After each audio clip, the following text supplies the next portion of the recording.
umas palavras sobre o contexto histórico econômico francês do pós-guerra, para situar sociologicamente, politicamente, esse contexto. É preciso lembrar que o contexto econômico-político no final da Segunda Guerra Mundial deixava a França como um país que foi ocupado durante 5 anos, que era politicamente dividido entre aqueles que colaboraram com o ocupante e a chamada resistência. Eu vou utilizar essa palavra várias vezes, a resistência, que reunia vários grupos de resistentes de várias obediências. Se chama, na história da França, se chama a resistência no singular. Como se realmente fosse um movimento, quando são vários movimentos separados e muitas vezes em conflito. Mas graças a essa ideia de uma resistência, a França ficou finalmente vitoriosa graças aos ingleses e aos norte-americanos que salvaram o país. No entanto, graças à força dessa resistência interna contra os ocupantes, e também graças à inteligência política do chefe da resistência, o de Gaulle, hospedado por Churchill em Londres durante a guerra, a França participa como nação vitoriosa à liquidação da Alemanha nazista. Bom, isso é um fenômeno histórico, político, mas que tem uma importância fundamental para a autoconsciência, não só da França em geral, mas também dos intelectuais. E por isso estou desenvolvendo esse ponto, porque vamos entender como interage essa situação de política geral no contexto filosófico mesmo.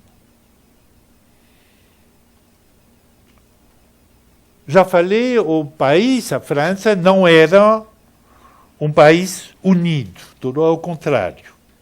País dividido entre uma parte rural, que sobreviveu durante a Segunda Guerra Mundial razoavelmente bem, e uma parte povo da cidade que sofreu muito. Então, uma divisão forte que não tem uma base social, mas tem uma base política. Divisão também entre os colaboracionistas, de um lado, e os resistentes. Então, esse contexto do final da Segunda Guerra Mundial, preciso analisá-lo em 5 aspectos. A questão demográfica, a transformação industrial, a questão verdadeiramente, para mim, mais fundamental, que é a importância que ganha o Estado, a questão do Estado, do poder do Estado, após a Segunda Guerra Mundial, as sinergias políticas e culturais. Vou tentar analisar as clivagens políticas dentro da França. E, finalmente, quinto ponto, o desenvolvimento das mídias e da cultura de massa, a questão da política cultural nessa época. Então, começamos pelo primeiro ponto, a transformação demográfica. Bom, eu vou analisar muito rapidamente esse aspecto, mas é importante lembrar que a França, até a Segunda Guerra Mundial, a França era quase a 50%, 47% rural. Era um país rural. –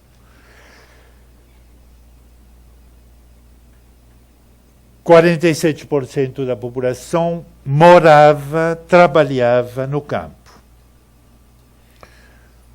Após a Segunda Guerra Mundial, por causa da industrialização rápida da agricultura,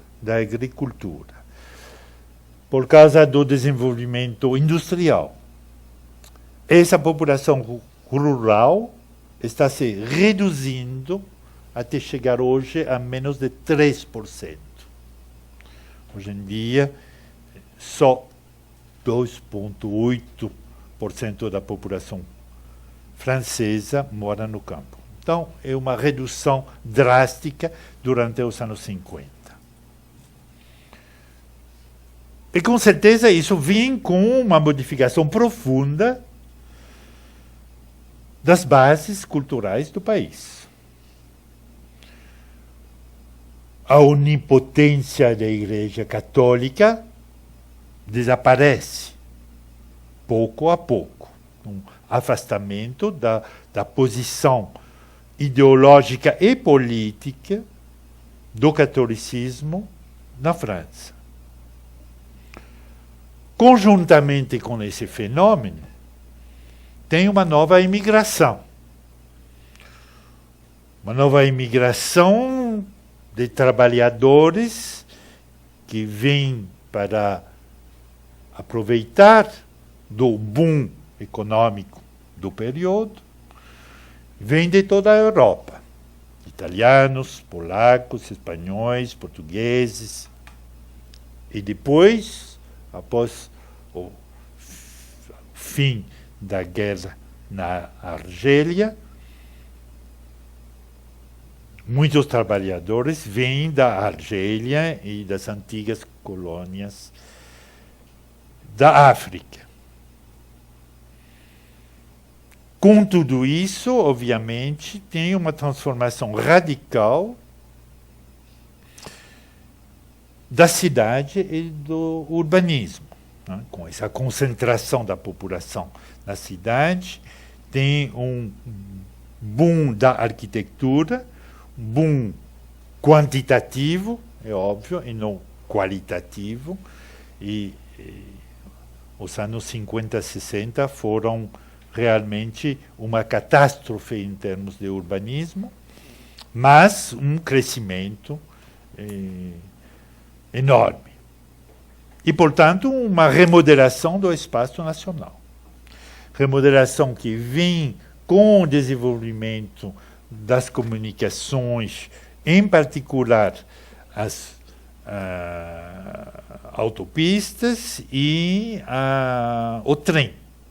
Até hoje, a partir dos anos 80, o trem de grande velocidade. Bom, essa transformação demográfica tem consequências culturais com uma nova mistura de culturas. A cultura nacional vira uma aglomeração de várias culturas. Mas o fenômeno mais importante é a reorganização industrial do país durante esses 30 anos. Os economistas suelen chamar esse período as 30 gloriosas. 1945 até 1973, eles chamam as 30 gloriosas, um período durante o qual o crescimento anual médio do PIB foi de 5,1 por ano. durante 30 anos. Então, é um crescimento enorme em comparação com o que temos hoje, com certos anos, um crescimento de 7,9%. São coisas que realmente transformaram a fisionomia industrial do país. Esse desenvolvimento era liderado pelos setores da indústria pesada, a aeronáutica, os trens, automóveis, siderurgia, claro, carvão, química. E pela própria natureza desse tipo de desenvolvimento industrial, ligado, obviamente, à reconstrução de um país largamente destruído, tanto pelos alemães durante a guerra, como pelos americanos, né, quando desembarcaram para liberar o país, destruíram várias cidades. Esse crescimento industrial das 30 gloriosas significa um desenvolvimento com o poder, a afirmação, vou detalhar um pouco esse fenômeno, que me parece importante, com o poder do Estado. O contexto da Guerra Fria entre a União Soviética e a Aliança Ocidental, NATO, cria uma situação sui generis na França. A Guerra Fria tem consequências específicas no nosso país. Por causa da posição do Partido Comunista, que vai ter uma influência fundamental nos anos 50, 60.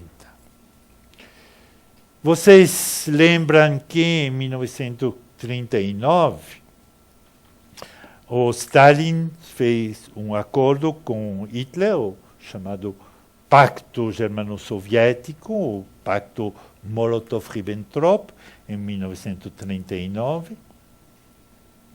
E isso foi ressentido na população europeia em geral e francesa em particular como uma traição do Partido Comunista com respeito à nação francesa em guerra. Mas, a partir de 1940, e durante toda a Segunda Guerra Mundial, apesar desse pacto da União Soviética, o Partido Comunista francês se comprometeu com a resistência e foi talvez um dos maiores partidos de resistência durante a Segunda Guerra Mundial. De tal maneira que, apesar dessa traição ao começo da guerra, no final da Segunda Guerra Mundial, o Partido Comunista apareceu como um dos líderes da resistência patriótica. E isso é um fato fundamental porque permite entender como, durante o pós-guerra, o Partido Comunista entrou realmente em coalição com o gaullismo, a política do presidente de Gaulle, que era o presidente do Conselho após a guerra. Talvez vou fazer uma pequena interrupção. Podemos fazer? Para descansar pouquinho, antes de 10 minutos.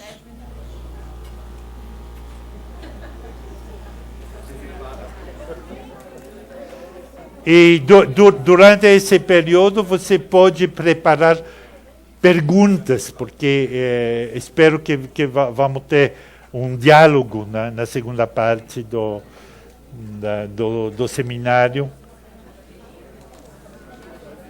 Eles criaram um Facebook, né, um grupo, onde estão todos os documentos, os programas, os textos indicados para leitura. Então, é um grupo aberto, qualquer um de vocês pode se aproximar e pode pegar o material, se chama Reler os anos 60, 70, tá?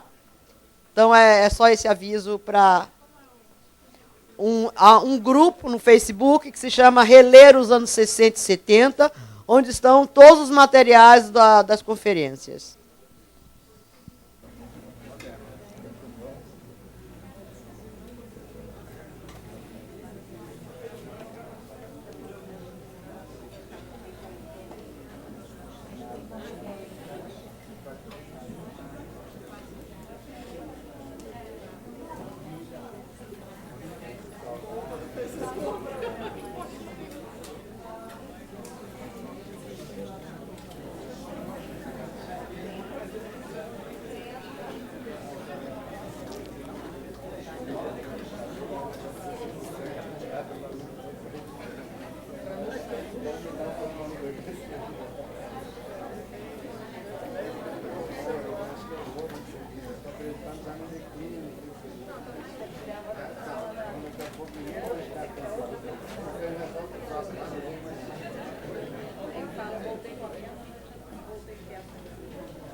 Bom, então vamos retomar a nossa história, falando lá no intervalo com a Eneida, ela falava que era interessante consagrar um tempão, talvez, hoje todo, a história geral, história cultural, certo, mas fundamentalmente também uma história econômica, social, política, que constitui o ambiente no qual as problemáticas filosóficas e das ciências sociais se desenvolvem. Então, acho, é a minha maneira de trabalhar sempre no campo da literatura ou do pensamento, que é preciso colocar os pensamentos dentro de um médium social concreto. Estava falando a propósito do papel do Partido Comunista, que é fundamental para a evolução do pensamento nesses anos. Então, vou seguir com esse momento nacionalista que se constrói após a Segunda Guerra Mundial, a partir da resistência, e com uma união tácita entre o gaullismo, que é um movimento, digamos, de direita nacionalista, e o Partido Comunista, que é nacionalista também. E nos anos de pós-guerra, nos anos da reconstrução, teve essa aliança que ficou como um ponto fundamental da vida política da França. O crescimento econômico permite uma certa paz social, tipo troca por troca, que caracteriza o período. E esse fenômeno assegura um poder político, mas também simbólico, muito forte ao Partido Comunista sobre toda a esquerda francesa. Também tinha, você tem que lembrar que pouco antes da Segunda Guerra Mundial, teve na França a chamada Frente Popular, que era de cunho socialista. Né? Os comunistas faziam parte, mas era o Blum era do Partido Socialista. Após a Segunda Guerra Mundial, os socialistas estão no poder, mas eles têm que lidar com um fenômeno muito difícil que foram as guerras coloniais. Primeiro, na Indochina. A França tinha ainda colônias na África e também na Ásia, no chamado hoje Vietnã. E os socialistas no poder tinham que lidar com essa guerra, que foi perdida em 1954. A Batalha de Dien Bien Phu, em 1954, significa o fim da política colonial da França, colonial no sentido forte da palavra, porque Argélia era um departamento francês, era integrado ao país, quando o Vietnã era um mandato político colonial. Então, os socialistas no poder, no final dos anos 40 e 50, tiveram que resolver esse problema. E finalmente, foi o fim da presença francesa na Ásia e o começo da Guerra Americana do Vietnã. Fim da Guerra da Indochina, como se chamava na França, Guerra Colonial da Indochina, e começo da Guerra Norte-Americana no Vietnã, que terminou em 76.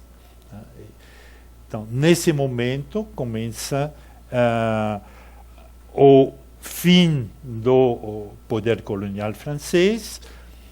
Depois, a partir de 56, tem a guerra.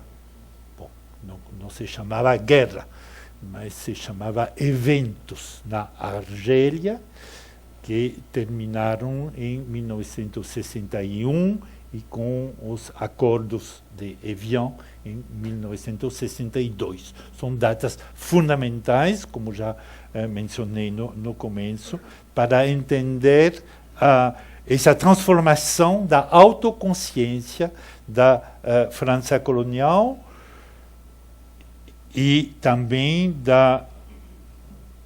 o começo do fim dessa posição transcendente da autoconsciência racionalista europeia.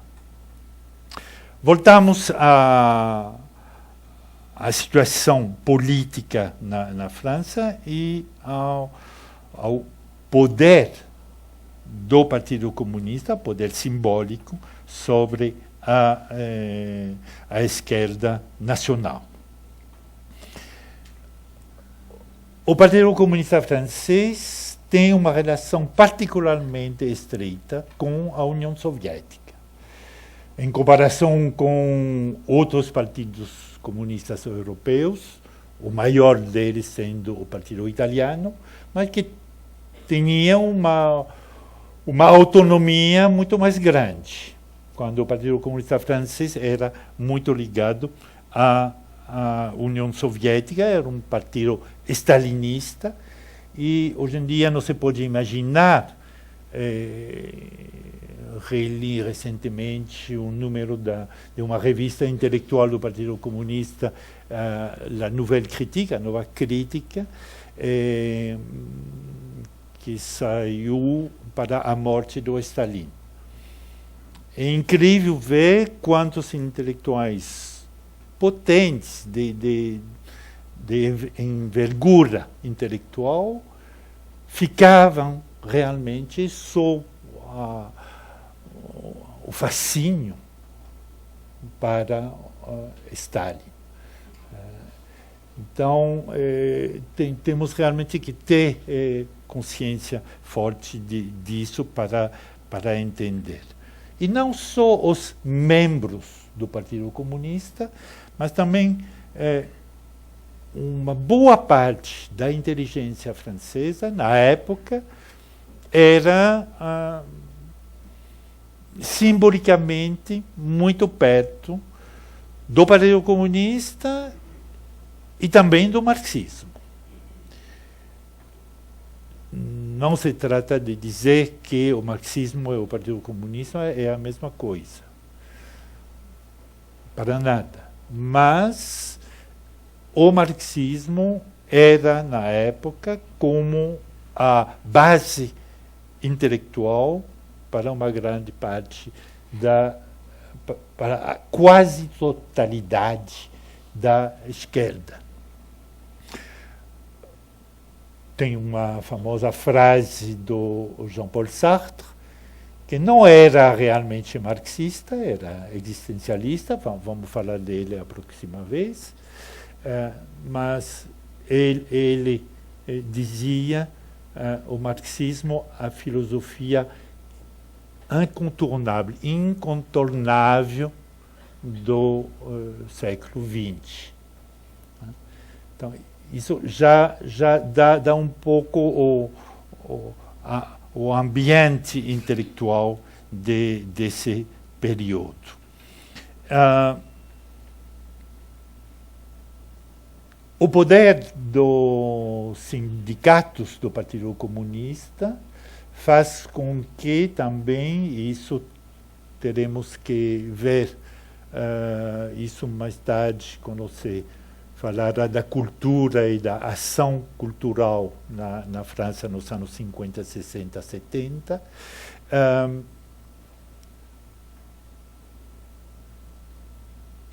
Havia uma promoção da cultura muito forte por parte do Partido Comunista. Talvez vocês se lembram de uma figura do teatro tão importante como o Jean Vilar. O Jean Vilar criou o Festival de Teatro de Avignon, que hoje em dia ainda está um dos festivais mais importantes do teatro. Foi criado por Jean Vilar. Isso dentro de uma concepção da democratização cultural que apoiava o Partido Comunista, quer dizer que nos teatros do Jean Vilar, Teatro Nacional Popular, como se chamava, Teatro Nacional Popular, os operários eram a maioria do público. Então, tudo isso constitui realmente uma força cultural, e o marxismo, nas suas diversas interpretações, eram muito diversas, dominava realmente o mundo intelectual, e isso constitui uma base fundamental do reviramento dos anos 50 e 60. Então, é preciso saber desse poder para entender como, depois, nos anos 60, vai ter uma rejeição desse mesmo poder do Partido Comunista. Isso começa pouco a pouco em várias etapas da fragilização, digamos, da posição hegemônica do Partido Comunista na cultura francesa. Já falei do Pacto Germano-Soviético, que já na época criou uma desconfiança certa nos meios intelectuais. Teve, já nos anos 30, os trotskistas que eram na oposição, mas pouco a pouco o sistema político da União Soviética evidenciou uma permanente manipulação das mentes da gente e uma manipulação da chamada verdade, do qual eu vou contar rapidamente um caso histórico muito importante, que é o caso Lysenko. Não sei se hoje em dia se lembra do Lysenko. Lysenko era um engenheiro agrônomo, né, na União Soviética dos anos 20, 30. E pouco a pouco era uma pessoa que não tinha uma formação muito grande, mas pouco a pouco ele faz descobertas e chega a fazer parte da Academia Soviética de Ciência. Mas o importante é que, a partir do seu trabalho, ele se convenceu a si mesmo e depois convenceu aos outros que tinha uma verdade proletária e uma verdade burguesa nas ciências, na biologia. Uma ciência proletária que, por definição, por ser proletária, era verdade, e uma ciência burguesa que, por definição, era falsa, por ser burguesa. E essa absurdez chegou a um ponto em que vários membros do Partido Comunista, estou lembrando em particular de um cientista francês muito importante que muito depois ganhou o prêmio Nobel em biologia, o Jacques Monod. O Jacques Monod era membro do Partido Comunista e saiu do Partido Comunista em 1946, porque não entendia como essa manipulação da gente era possível dentro do partido do qual ele mesmo era membro. Então saiu. E isso é só um signo deste afastamento, dessa fragilização da posição do Partido Comunista na inteligência francesa. A partir do caso Lysenko, a questão da manipulação das consciências vai ficar no centro das preocupações filosóficas e sociais até os anos 70. E veremos mais para frente como essa desconfiança com respeito à União Soviética, de um lado, ao Partido Comunista, do outro lado, encontrava na realidade o seu contraponto, de uma certa maneira, que estava vendo dos Estados Unidos e da manipulação através das mídias. Então, tem esse momento onde